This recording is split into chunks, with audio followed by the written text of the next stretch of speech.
Hi guys, today I'm gonna show you all how to enable one-handed mode on Motorola G15. Firstly, hop into the settings.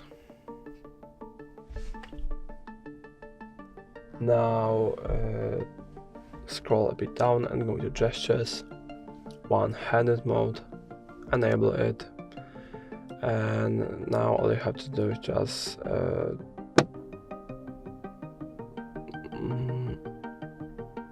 pull like the bottom, like this bar at the bottom, just down, and that's going to be all. If you want to exit, you can just either swipe up from the bottom of the screen or tap on this blank area right there.